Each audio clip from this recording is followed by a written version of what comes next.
Akar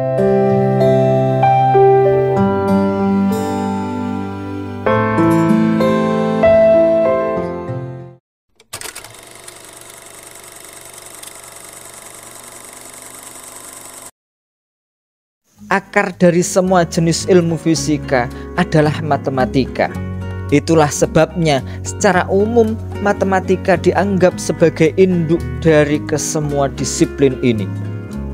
Pada masa-masa awalnya, matematika terwujud dalam 3 bentuk, yakni aritmatika atau menghitung dengan angka-angka, geometri atau mengukur area, dan aljabar atau mengkalkulasi dengan simbol-simbol dan hubungan-hubungan mereka.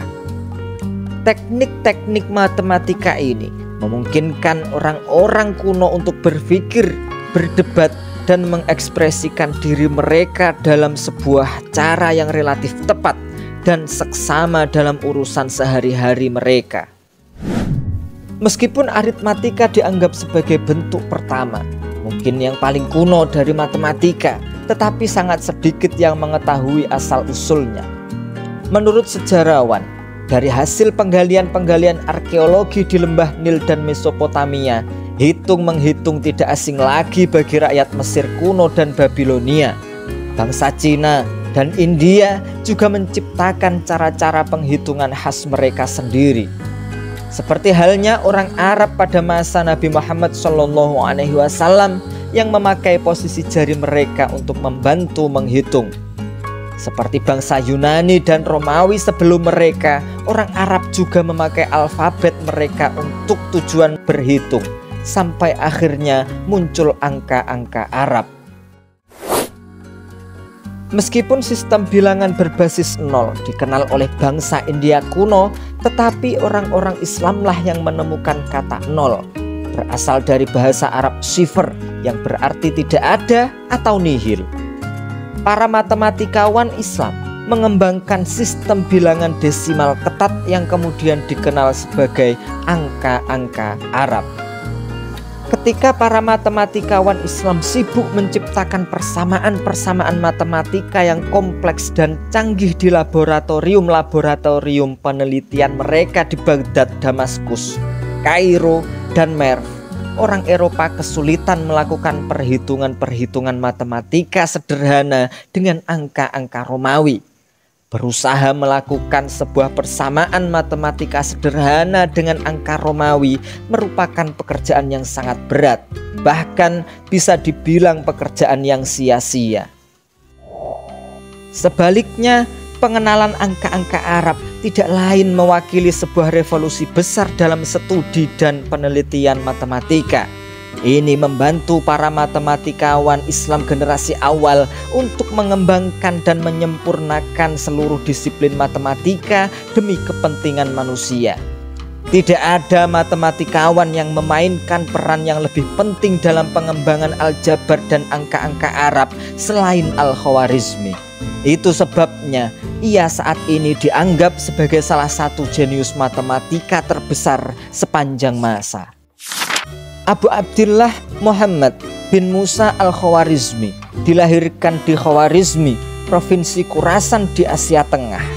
Kala itu, Khurasan merupakan pusat perdagangan dan kegiatan-kegiatan sastra yang subur. Di bawah perlindungan para elit penguasa di sana, sekolah-sekolah dan universitas-universitas menjamur di seluruh pelosok provinsi. Subjek-subjek ilmu keagamaan dan pengetahuan ilmiah diajarkan dan dipelajari oleh sejumlah ulama dan pemikir muslim terkemuka pada saat itu. Ketika Al-Khawarizmi masih kanak-kanak, keluarganya yang menghargai usaha menuntut ilmu melebihi apapun bermigrasi ke distrik Kurtrubuli di pinggiran kota Baghdad. Walau kehidupan awal Al-Khawarizmi tidak begitu diketahui, anak-anak terbiasa menghadiri sekolah-sekolah lokal dan menerima instruksi dasar dalam bahasa Arab dan ilmu-ilmu Islam tradisional. Disusul pendidikan yang lebih intensif dalam tata bahasa, sastra, dan puisi Arab, serta aspek-aspek teologi dan filsafat Islam. Para murid yang dianggap paling mampu dan berbakat oleh tutor-tutor mereka kemudian didorong untuk melakukan penelitian dalam bidang kedokteran, astronomi, ilmu kimia, dan matematika, sehingga memperluas cakrawala intelektual mereka. Sebagai seorang murid dengan talenta yang luar biasa, Al-Khawarizmi mengejar kurikulum standar pada saat itu. Penguasaannya dalam hal pengetahuan agama, filsafat, dan pengetahuan ilmiah waktu itu dengan segera mengesankan setiap orang. Ketika reputasinya sebagai ahli agama, ilmuwan, dan matematikawan mencapai koridor kekuasaan di Baghdad, Khalifah Abbasiyah yang berkuasa kala itu, Abdullah Al-Ma'mun, mengundangnya bergabung di Baitul Hikmah atau rumah kebijaksanaan yang masyhur di Baghdad sekitar tahun 820. Waktu itu Al-Khawarizmi berusia sekitar 40 tahun. Seperti yang diharapkan, Al-Khawarizmi menempati posisi terkemuka di Baitul Hikmah, di mana ia belajar dan melakukan penelitian dalam berbagai disiplin ilmu termasuk astronomi, geografi, sejarah, musik, dan matematika. Karena sangat terkesan dengan kemampuan matematika Al-Khawarizmi, sang khalifah memintanya menjadi kepala departemen penelitian astronomi di Baitul Hikmah. Tidak hanya menonjol dalam bidang astronomi, Al-Khawarizmi juga kemudian memberikan kontribusi-kontribusi yang penting dalam subjek-subjek ilmiah lainnya, serta menulis sebuah buku berpengaruh tentang sejarah berjudul Kitab At-Tarikh.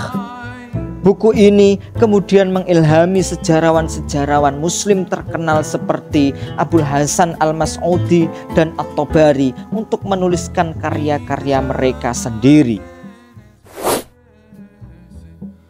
Menurut sejumlah sejarawan, usaha Al-Khawarizmi dalam mencari pengetahuan membawanya sampai ke India, tempat ia menguasai ilmu pengetahuan dan matematika tradisional India. Di India pula, ia menjadi akrab dengan sistem desimal berbasis nol. Walau tidak jelas berapa lama ia tinggal di India, tetapi cukup lama untuk menguasai bahasa Sanskerta, lingua franca dari India kuno. Selama periode ini, Al-Khawarizmi menemukan bahwa orang-orang India kuno memakai sebuah ruang kosong untuk menunjukkan tidak ada atau nihil. Ini yang menginspirasinya menciptakan kata Arab sifr yang berarti tidak ada, seperti padanannya dalam bahasa Latin yang nantinya untuk menunjukkan nol. Tetapi menurut para sejarawan lainnya, tidak ada bukti kredibel mengenai kunjungan Al-Khawarizmi ke India. Sebaliknya, mereka berpendapat bahwa Al-Khawarizmi mengetahui aritmatika dan astronomi India dari naskah-naskah terjemahan yang saat itu tersedia di Baghdad. Terlepas dari asal-usulnya, penemuan konsep nol yang dilakukan Al-Khawarizmi memungkinkannya meletakkan dasar-dasar sistem desimal baru yang sekarang dikenal sebagai angka-angka Arab. Dengan begitu, ia merevolusi studi matematika untuk selamanya. Yang jelas, kontribusi Al-Khawarizmi dalam bidang matematika terbilang unik dan tidak ada bandingannya. Selain cara sistematis menganalisis aljabar geometri Yunani dan aljabar aritmatika India, ia juga meneliti aljabar Babilonia. Penguasaan lengkapnya terhadap ilmu matematika Yunani, India, dan Babilonia memungkinkannya mengevaluasi kontribusi masyarakat kuno secara kritis sebelum mengembangkan ide-ide dan pemikiran-pemikirannya sendiri mengenai subjek itu.